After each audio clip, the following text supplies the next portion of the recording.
Welcome to another deep dive. I'm your host, and I want you to think for a second about the overarching narrative we're all fed from a very, very young age. Oh, yeah. The classic playbook. I'm your resident expert for today, and I know exactly what you mean.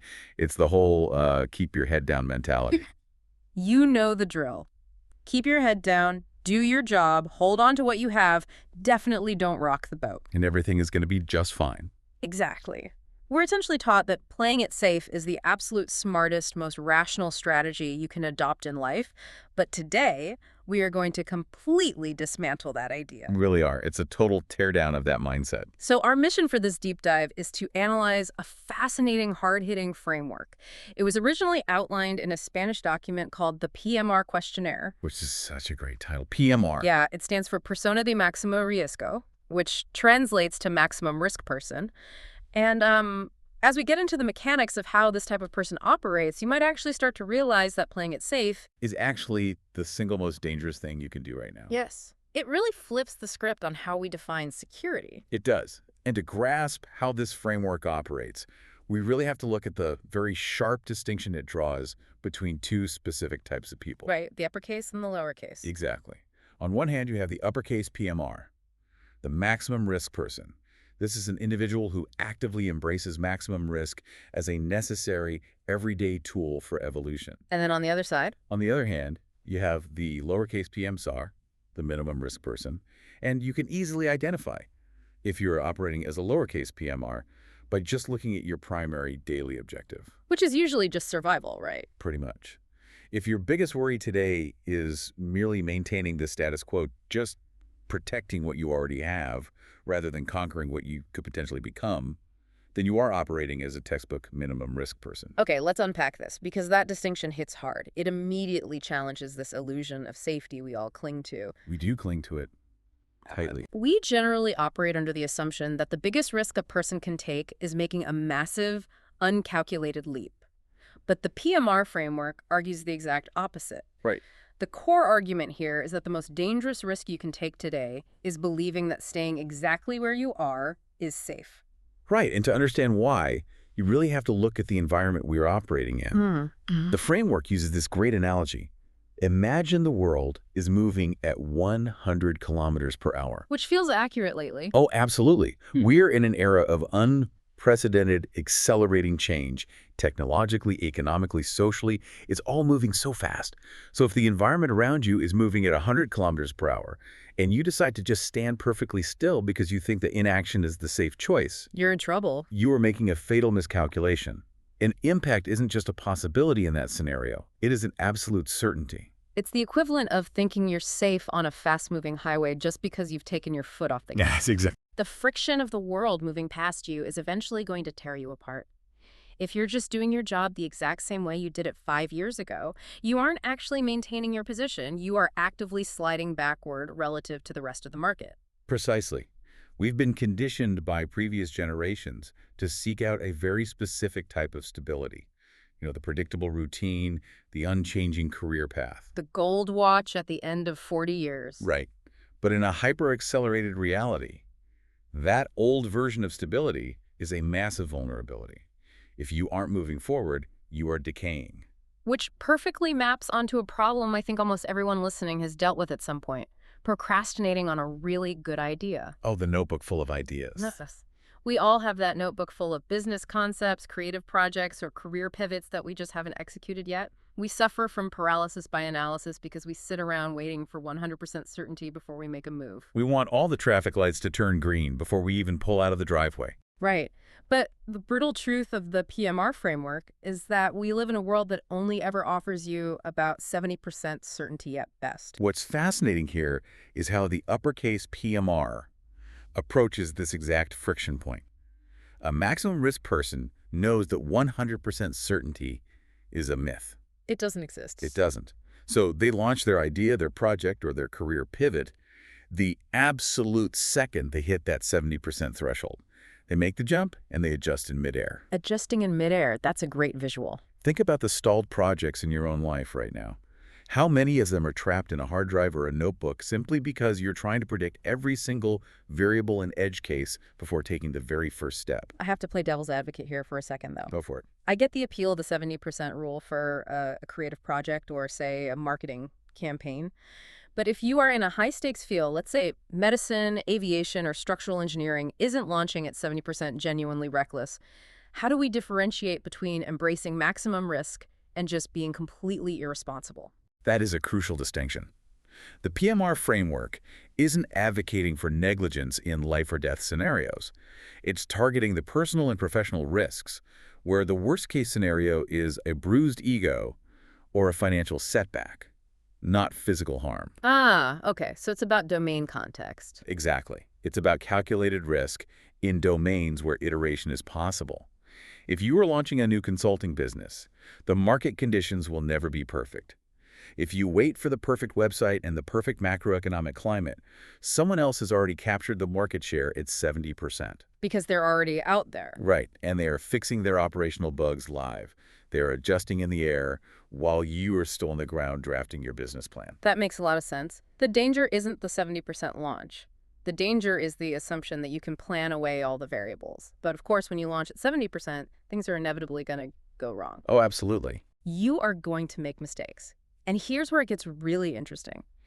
The PMR concept offers a radical rebranding of what it means to fail, especially to fail publicly. This is one of my favorite parts of the framework. We usually view an error as a defeat, but this framework argues that an error is never actually a failure. Instead, an error is intellectual property. It is a brilliant way to reframe the entire concept of data acquisition. Let's really analyze what it means to buy intellectual property through failure. Okay, let's break it down. Conventional wisdom says that when you try something and it flops, you hit a brick wall, you lost.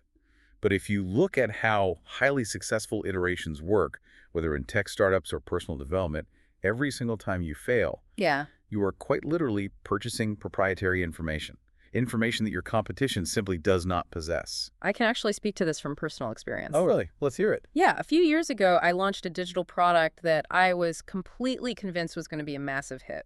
I put it out there at maybe 65 or 70% readiness, and it failed spectacularly. Ouch. Nobody bought it. Right. The messaging was completely off, and honestly, it was deeply embarrassing. But the data I got from that failure, the feedback on why the pricing was wrong, exactly which marketing channels were dead ends, was invaluable. You bought the data. Exactly. It felt like a very expensive, very painful lesson at the time, but it was exclusive data. I bought intellectual property that allowed the next launch to actually succeed. Exactly. You acquired proprietary knowledge about what doesn't work. The mistake was the fuel for the next iteration, not a wall that stopped you. Right. If you view your public missteps not as embarrassing defeats that define your worth, but as the necessary acquisition of vital intellectual property, your entire relationship with risk fundamentally changes. You stop hiding from it. You stop hiding your failures and start utilizing them as the raw material required to build the next attempt. You are essentially A/B testing your life. You are A/B testing your life. I like that a lot. But let's shift gears slightly and look at the physiological side of this, because the framework dives into something really unexpected here. The energy paradox. Yes, it addresses that deep, bone-weary exhaustion so many of us feel. I mean, have you ever noticed that you can feel incredibly drained even when your life is perfectly stable? Definitely. You have a predictable job, a comfortable routine, nothing dramatic or stressful is happening, yet you are completely exhausted all the time. The PMR framework argues that comfort actually drains more energy than challenges do. The psychology behind this is fascinating. The human brain is essentially a highly complex problem-solving machine. It evolved to navigate obstacles, to figure out complex social dynamics, to conquer new territory. Wants to work. Right. So when you deprive your brain of that stimulation, when your environment becomes too predictable, your unfulfilled potential doesn't just sit there quietly, it begins to atrophy. Right. If we look at how the brain actually operates on a neurological level, it's driven by neuroplasticity. When we don't encounter novel problems or take on new challenges, our brain literally starts pruning those problem-solving synapses. Use it or lose it. Exactly. We lose cognitive flexibility. So it's not just a poetic metaphor to say your brain is rusting. Your internal systems are literally dialing down their capacity because you aren't demanding anything of them. Which is why the couch feels so draining after a while. We think resting on the couch watching Netflix is supposed to recharge us, but a life completely devoid of meaningful risk and challenge actually causes our internal engine to stall out. We are exhausted because we are underutilized at a cellular level. And this brings up the inevitable friction of trying to break out of that comfort zone. If comfort is causing cognitive atrophy, we have to seek out discomfort. But discomfort triggers fear. Sweaty palms, racing heart. Exactly. The natural physiological response to the unknown is anxiety. The framework asks a very direct question. What should you do with that intense fear you feel right before making a major decision or taking a significant risk? Usually, we treat fear as a stop sign. We feel our heart rate go up and we immediately rationalize why it's a bad idea. We say, oh, I shouldn't take this job. I shouldn't have this difficult conversation. I'm too anxious. But the PMR mindset requires you to use that fear as a compass instead of a stop sign. A compass. Yes, if a potential decision or a new path doesn't scare you at least a little bit, it simply isn't big enough. It won't require you to grow. Fear is not a signal to retreat. It is the ultimate indicator that you are standing right on the border of the new version of yourself. It is pointing exactly to the territory you need to conquer next. If your hands aren't shaking a little bit, you are aiming too low. That's the idea. It's a complete rewiring of how we interpret our own nervous system. But once you start operating this way, using fear as a compass, launching at 70%, buying intellectual property through failure, you inevitably crash into a very real external problem. The social pushback. The social dynamics of risk. Right. What happens when your friends, your family, or your coworkers do not support your new trajectory? What do you do when the people you care about look at your maximum risk behavior and think you're losing your mind? If we connect this to the bigger picture of human psychology, it makes perfect sense why this happens. It's completely normal that your immediate circle might not support you at first. Because it's threatening to them. Exactly. When you decide to stop being a lowercase PMR and start actively taking risks, your evolution forces the people around you to look at their own stagnation.